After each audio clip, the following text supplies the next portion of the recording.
suñu secrétaire général bi nga xam ne moom moo waral lii lépp muy le secrétaire général suñu camarade collègue Mohamed Habib Aïdara ñu ngi koy dalal jàmm moom tamit mu yegsi di ko wax marhaban. En même temps suñu invité bi nga xam ne daf ñoo bett di ko wax moom tamit mooy suñu kilifa ñun ñëpp muy le directeur général Pape Mademba Bitèye ñu ngi koy dalal jàmm au nom de la sous-section rue Vincent Soutelek ñoom ñëpp ñu ngi taxaw booloo jiital secrétaire général Pape Diouf Dione wax yéen ñëpp dal leen ak jàmm fii ci Vincent te lii ñuy def mu nekk loo xamante ne dinañ ci jëlee leçon mu amal ñu njëriñ ñun ñëpp parce que lii mooy Soutelek fii lañ koy xaar Soutelek lii la xam Soutelek lii la wane lii la jàngale kon maa ngi yemale fii sama kàddu yi di leen sant di leen gërëm di rafetluwaat tawit mobilisation les femmes de la rue Vincent jigéen ñi des suñu ginnaaw comme ni ñu koy waxee non fier Amazon ñu ngi leen di nuyu di leen remercier ci taxawaay bi en tout cas merci beaucoup kàddu yooyu laa amoon lu may wax. Les Sénélécois ont été devant. Les Sénélécois ont passé des nuits lorsqu'il s'agit de réhabiliter le réseau de distribution et de transport pour permettre à tous les industriels de bénéficier d'électricité. Les Sénélécois ont été toujours debout. Et aujourd'hui, ce n'est plus le Sénélécois qui rasait des murs parce qu'il était incapable de satisfaire les besoins des Sénégalais. Mais c'est le Sénélécois debout, fier, conscient de ses responsabilités, mais conscient également de sa mission, qui essaie de se battre jour et nuit pour apporter le confort et le réconfort aux honnêtes citoyens sénégalais. Et ce Sénélécois, nous devons le protéger. Ce Sénélécois doit être considéré avec respect. Et ce Sénélécois doit faire l'objet d'une très grande attention de la part de ses clients qui sont également, ne l'oublions pas, notre raison d'être. Oui, Sénélec est un patrimoine. Sénélec appartient à tous les Sénégalais et je suis d'accord avec vous que Sénélec doit être préservé. Le travailleur de Sénélec doit être protégé. C'est pourquoi je suis là aujourd'hui devant vous pour vous dire, en ce qui me concerne, la direction générale, y compris moi-même à sa tête, ne ménagera aucun effort, je dis bien aucun effort, pour protéger Sénélec et le personnel de Sénélec. Plus jamais ça, vous l'avez dit. Nous allons le répéter à cœur et que nous allons avoir également ce comportement.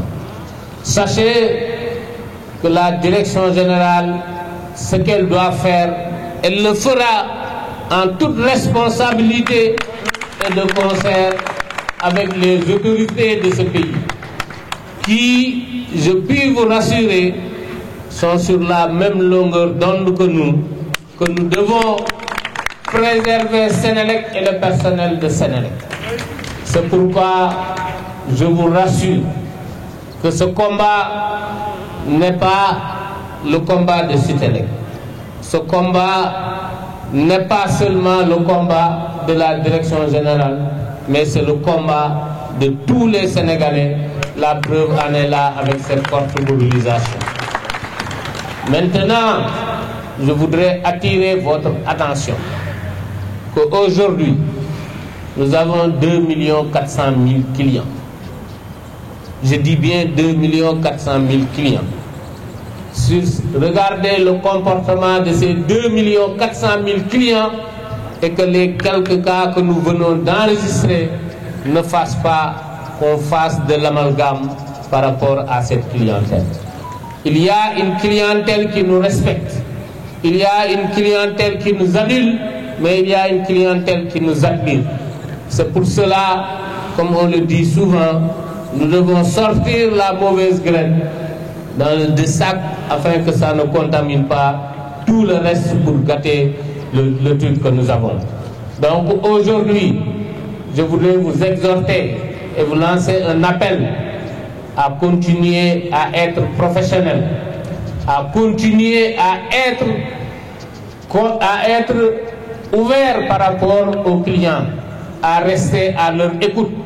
parce que comme je le dis souvent, le client c'est notre raison d'être. Vous l'avez très bien compris et vous le faites si bien, c'est ce qui explique les performances au niveau commercial que vous avez eu tout le temps. C'est ce qui explique, malgré le comportement de certains clients d'une infime minorité, que vous continuez à faire le travail et à réaliser les objectifs commerciaux que j'ai fixés aux différentes agences et délégations qui vous composent.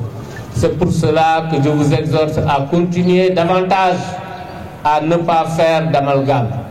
Le reste, vous le laissez entre nos mains. Vous avez, Monsieur le Secrétaire général, vos méthodes de revendication. Nous avons nos méthodes pour régler ce problème. Et ensemble, et je pense que ce qui va se passer, c'est que nous serons d'accord et que je pense qu'à partir d'aujourd'hui, ou bien à partir de ces événements, désormais, plus jamais cet événement ne sera enregistré au niveau du Sénégal. Respectons les clients qui sont notre raison d'être. Continuez à faire votre travail comme vous le faites si bien et que ces quelques événements ne vont ni nous décourager, ne vont ni nous dévier de notre trajectoire, mais ces événements vont encore renforcer notre conviction que nous devons rendre heureux nos clients comme nous le faisons et que ces clients vont continuer à nous faire confiance. Aujourd'hui, vous êtes entendus, on vous a entendu, le message est passé, le reste, nous allons nous en occuper. Mais ce que je puis vous dire et vous garantir, c'est que la direction générale de Sénélec, comme elle l'a toujours fait depuis le début, prendra toutes ses responsabilités pour que, évidemment, cette faute-là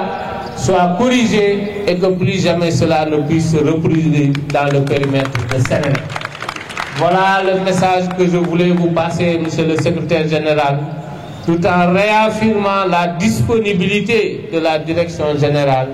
et en vous réaffirmant chaque fois que la cause sera de cette nature, vous verrez toujours la direction générale de Sénélec devant pour protéger le personnel, pour protéger l'entreprise. Habib, du ma la wax mas parce que bu ma lay wax mas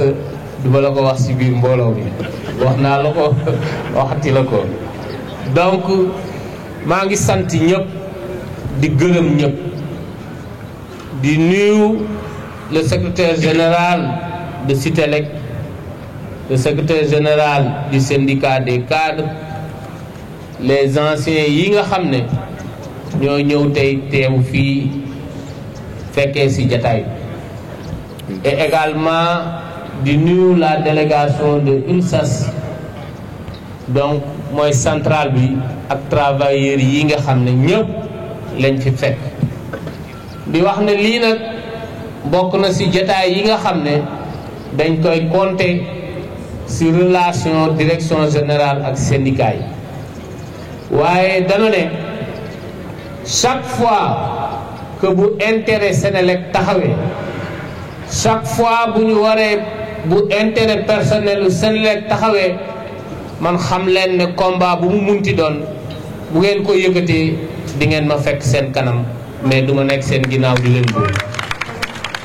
loolu nag lu ko waral mooy dama d'accord ak yéen ci li ngeen wax.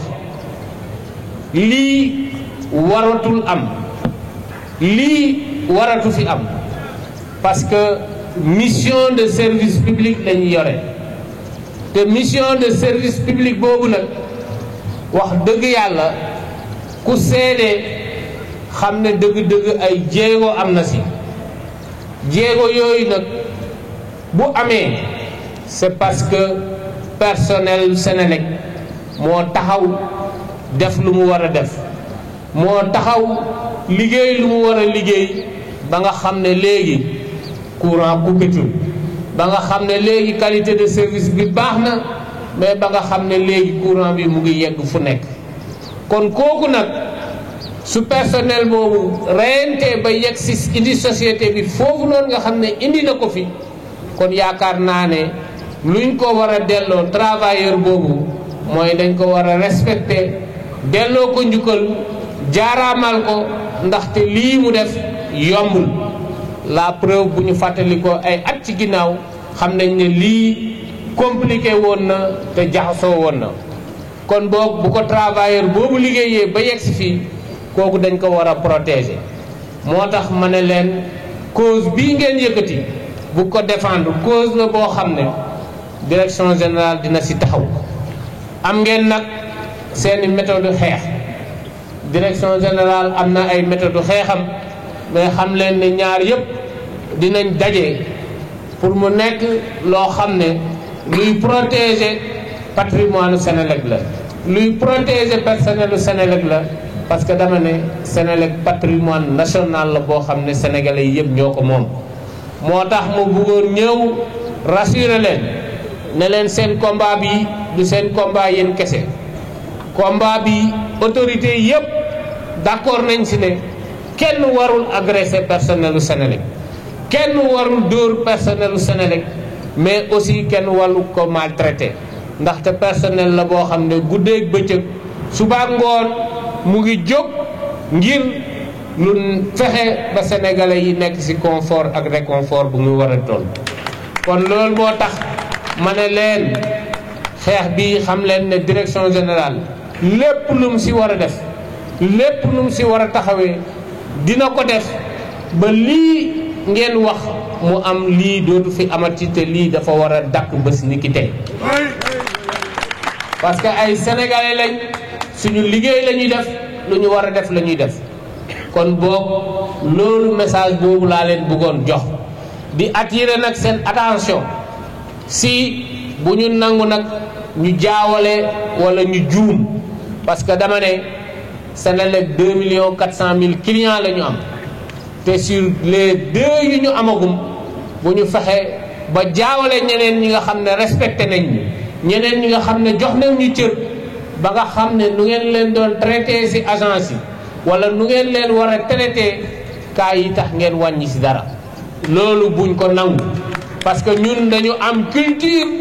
d'entreprise dañu am ñu nga xam ne suñu doyen yi noonu lañ ñu mooñee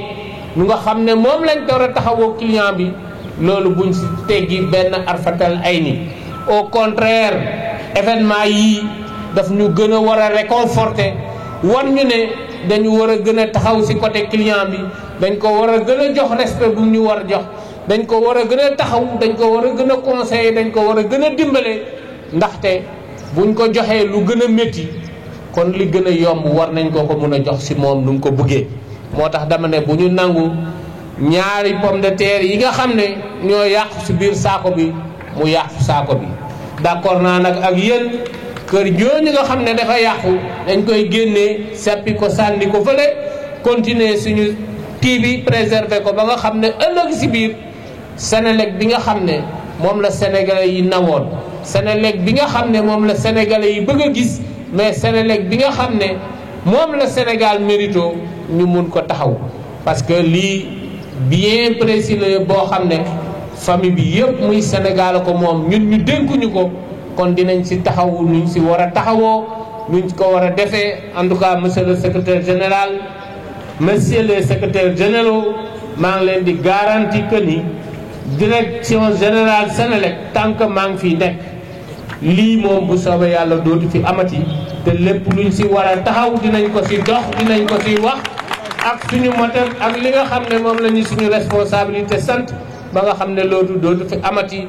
plus jamais ça pour la protection de Senelec et de son personnel. ndax je pense que taxawaay bi ñëw ànd ak ñun takk brassard rouge symboliquement am na lu mu teg tey loolu am na lu mu jaral suñu xol. ñu leen di sant bu baax a baax a baax comme ni ko camarade bi waxee sànq nag Senelec lii la xam ñun suñuy mbir nii lañ koy doxalee lu xew dañuy woo ñëpp ñu ñëw ñu toog waxtaane ko xool fan lañ koy dëkk xool maanaam lan lañ koy defee comme ni ko maam le camarade Senghane waxee sànq nag dañoo laal notre secrétaire général national am sax bi yegg ci benn international te kooku am fu mu yegg ci suñu xol mbir mi biñ ko déggee mu metti du trop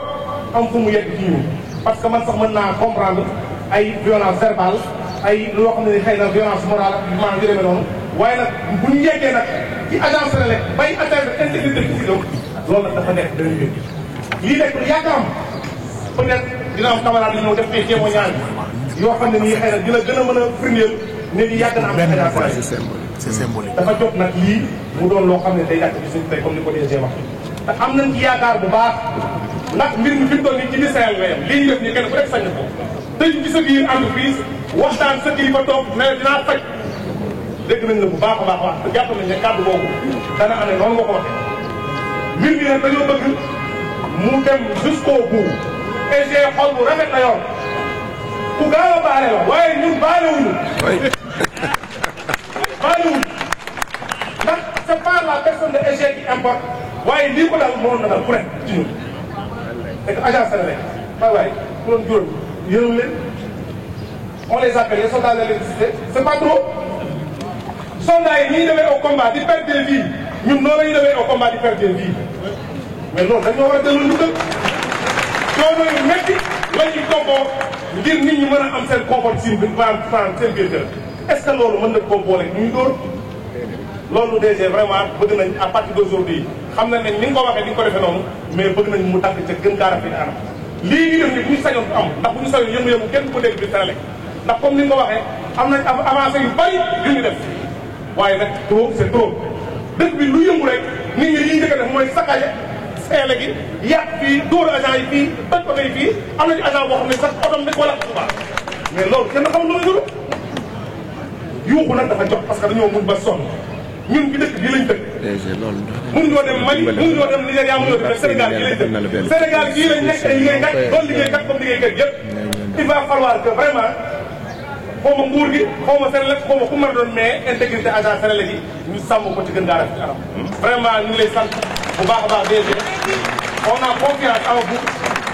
tey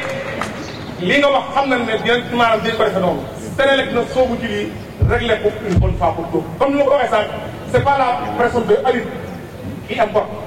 waaye kenn ku ci nekk ñun lii buñ ko réglé wul on est en danger mel ni ñun dañoo nekk benn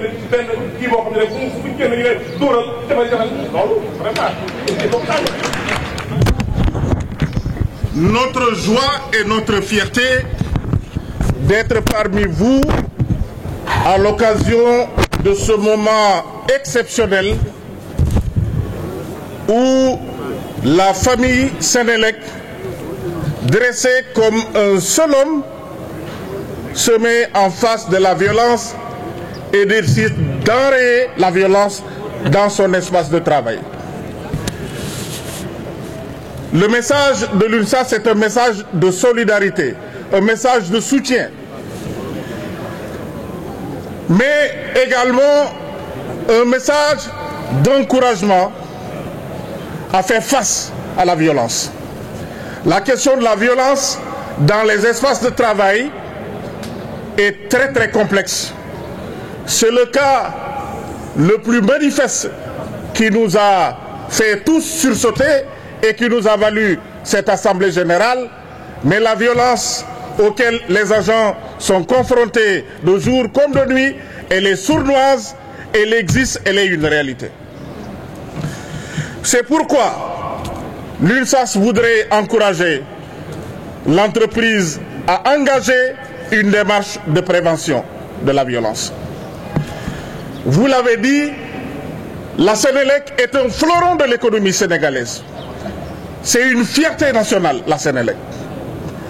Nous avons le devoir de protéger la Senelec. La démarche de prévention voudrait d'abord que nous fassions un travail d'identification des formes de violence auxquelles les agents sont confrontés. Il faut répertorier tous les antécédents. Il faut mettre en place un registre qui vous permet d'identifier l'ensemble des formes de violence auxquelles vous êtes confrontés. Il faut également inscrire la question de la violence dans les missions de tournée d'inspection pour que les camarades puissent, les travailleurs, les agents puissent les identifier et les répertorier. Les facteurs sont nombreux. Vous êtes confrontés à un public, vous êtes confrontés à un public d'une diversité exceptionnelle. C'est pourquoi il faut corriger. Il y a des mesures à prendre.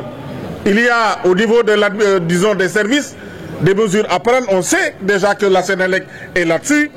Mais la mesure la plus importante que nous voulons suggérer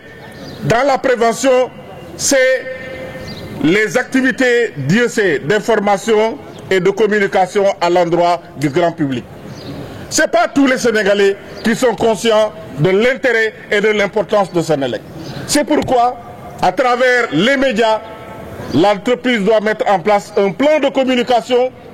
pour informer, pour sensibiliser sur le rôle et les missions de l'entreprise, de son personnel, l'importance de ses infrastructures, y compris les infrastructures roulantes. Parce que même ces infrastructures font l'objet de violences. Nous voudrons encourager l'entreprise à aller. Il faut également, et ça nous engage en tant que syndicat, ça nous engage en tant que confédération, aux côtés de Sutelec, de mettre en place un plan de formation des camarades sur les mesures à prendre dans des situations de violence. Il nous faut engager cela. Tout le personnel de Sénélec également doit être formé sur les procédures à prendre dans les situations de violence. Je pense que ça, c'est un programme qu'il faut engager. Il faut également que l'état des lieux dans le bilan social, que la question de la violence apparaisse dans le bilan social. Il faut que cela apparaisse et que ça fasse l'objet d'un programme spécifique de prévention que la direction va prendre en charge, mais que le syndicat également va prendre en charge, accompagné par la centrale syndicale. Je voudrais donc remercier, au nom du camarade secrétaire général, Madame Bassok, au nom de tous les membres du bureau, remercier les camarades, remercier Sénélec pour cet esprit de famille devant la question de la violence. On a vu une entreprise famille qui se dresse contre la violence. Une entreprise famille qui se dresse pour protéger le fleuron de l'économie sénégalaise. Nous sommes fiers de vous, nous vous encourageons. dafa am solo ndax suñu dund la suñu dund ñun ñii di liggéey Sénélec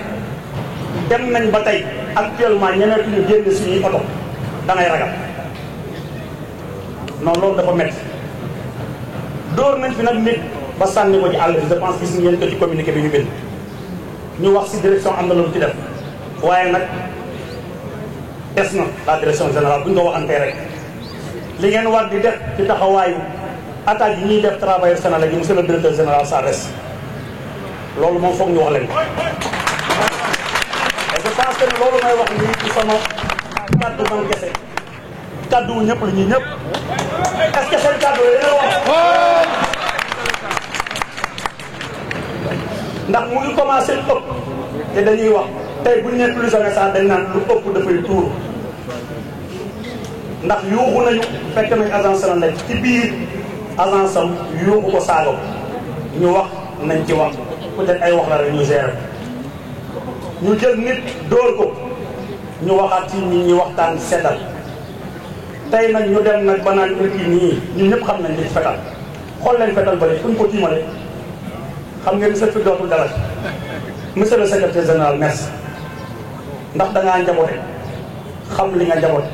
ni ko kenn doon waxee sànq mënoon nga toog ci sa bureau waaye xam nañ ni sa xol sa bëgg liggéey sa bëgg travailleur Sénélec sax laay wax au delà des militants du Sutelec parce que pourquoi loolu ma koy waxaat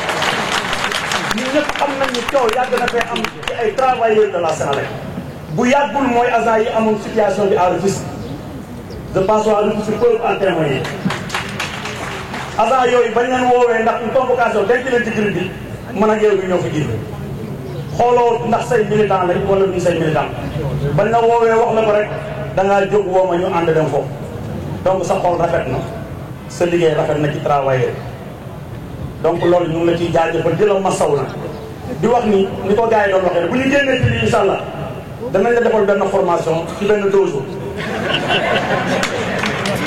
danañ la defal formation parce que mën naa am fooy dem fu ne mënuñu laa yóbbaale benn agent wala benn gardien bu lay garder waaye dinañ la defal benn formation bu ndaw ndax xam nañ ni lii nii kii ba muy wax loolu mën na am bu doon ñoom du demee noonu de yaakaar naa ne bakkan moo koy lor mais sa xol la moo tax mu demee noonu donc gars yi nag li ñuy wax monsieur le directeur général boo waxee ñu bëri dañuy am situation ndax dégluñu waaye nag taxawaayu Senelec bëgg nañ mu gën a farluwaat ci travail situation yi leen bi daal ndax metti na dañoo jënd suñu kër ñëw fii liggéey si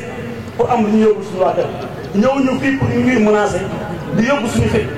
ndax SG ñi xam nañu jour boobu il n'a pas dormi man je le sais parce qu'on coordonne chaque jour donc loolu mu di que ni Dakar est derrière le secrétaire général Mohamed Aïdara di ko wax ni bu ragal dara ku la laal nañu ku la xosi nañu ni ko gars yi doon waxee sax est-ce que duñu dem foofu coupé waa ji ci côté bi bañ boobu yëpp dootul amati courant joxal moo doon boobu léegi nii boo ko joxee léegi laa wax EG donc le mot d'ordre tout de suite on l'applique tey bu guddee zone boobu duñu am courant. J'ai eu mal, mais depuis que vous avez été au courant de cette affaire, Masha'Allah, je n'ai plus senti quoi que ce soit. Je me suis revigoré et vos messages m'ont encore revigoré. Je vous dis encore une fois, je suis plus qu'engagé à continuer à défendre l'agence Senelec et Senelec. Sur ce, vous me permettrez de lire le message pour la presse. Et je félicite Daouda Ba, qui est un peu celui qui écrit tous nos communiqués et toutes nos correspondances. Vraiment, Daouda, il est tellement pertinent que vraiment tout ce qu'il écrit, moi, vraiment, je ne corrige pas.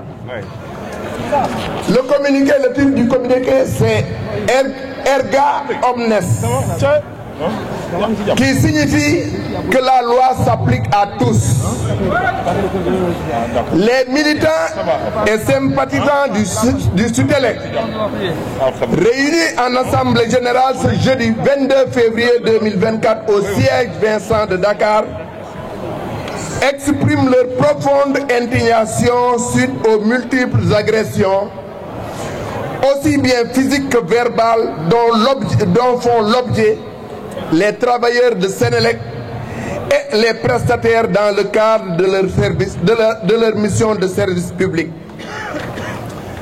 C'est le moment d'adresser mon profond respect à tous ces prestataires de Senelec. Les travailleurs qui sont aujourd'hui agressés ont joué un très grand rôle pour aboutir à ces résultats qui font la satisfaction des populations sénégalaises. C'est la raison pour laquelle le Sutelec exige des autorités judiciaires de ce pays qu'elles puissent donner une suite à la plainte déposée au niveau du commissariat de Dieuppeul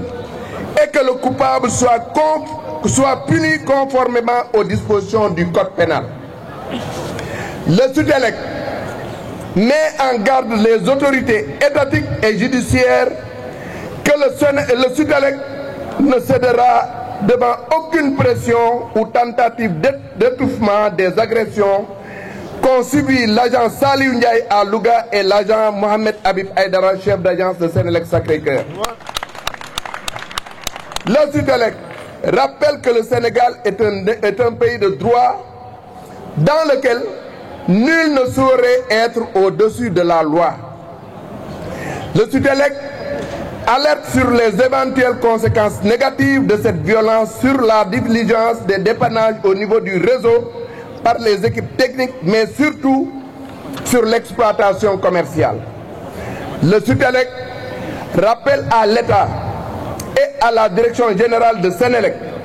l'urgence de prendre des mesures pour la protection des agents dans l'exercice de leurs fonctions. Le Sutelec rappelle à la direction générale de Senelec l'impérieuse nécessité de prendre en charge la problématique de l'externalisation afin de la formaliser dans les meilleurs délais. Enfin, le Sutelec interpelle le ministère de tutelle, je veux nommer le ministère du pétrole et des énergies, sur les conséquences extrêmement graves sur le climat social de Sénélec dans un contexte non seulement préélectoral, mais dans un contexte de réforme institutionnelle. C'est pourquoi, chers camarades, le Sutelec n'acceptera jamais que Sénélec et ses travailleurs soient jetés en pâture. C'est pourquoi, en conclusion, le Sutelec demande à tous les militants et à tous les sympathisants de se tenir prêts pour les combats futurs si justice n'est pas faite. Camarades, plus jamais ça. Plus jamais ça. Camarades, plus jamais ça. Plus jamais ça. Plus jamais ça. Plus jamais ça. Plus jamais ça. Plus jamais ça. Plus jamais ça. Plus jamais ça. Na fi doy. Na fi doy. Na fi yem. Na fi yem. Na fi doy. Na fi doy. Na fi yem. Na fi yem. On ne l'acceptera plus. On ne l'acceptera plus. Merci camarades. Voilà camarades, dañu bëggoon a ñëwaat rek si liñ doon wax si wolof di wax ne ñu ngi leen di jaajëfal ci sa tey ak seeni message yi ngeen ma yónnee ak téléphone ak compassion. Mamadou Yacine li mu wax léegi loolu la ma travailleurs yi wax ñu bëri nee nañ ma won ñu kër waa ji fan la nekk ñenn ñi ne ñu dem saccage këram ñenn ñu ne ñu kar ko ñenn ñu ne ñu coupé compteur am mais ñun ay légaliste lañu dañu bëgg ni ñu bëggee nguur gi doxal mbir mi si yoon ñun aussi dañu bëgg a teg suñuy mbir si yoon tey dañu woote pour alerter directeur général convoqué wuñ ko moo ñëwal boppam moo jël engagement boppam ñu ngi koy xaar nag est-ce que li muy wax da koy jëfe ñun ay wax taxuñoo nelaw ñun ay jëf la ñuy bëgg on attend des actions de sa part, de la part de la tutelle et de la part de l'État du Sénégal te caaxaanuñu bu jaree couper courant bi mettre le Sénégal dans le noir on le fera su jaree ñu couper courant bi on le fera et on l'assumera. Donc l'État du Sénégal n'a qu'à prendre ses responsabilités. L'agent de Sénélec n'est pas un mouton de Panurge. L'agent de Sénélec mérite respect compte tenu de son importance dans l'économie du Sénégal. Chers camarades, kontaan naa bu baax si yéen. kontaan naa nekk bokk Sutelec. kontaan naa bokk UNSAS. kontaan naa bokk si fii. maa ngi leen di gërëm di leen sant di leen wax Sutelec ca kaw ca kanam. Sutelec ca kaw ca kanam. Sutelec ca kaw ca kanam. Je vous remercie.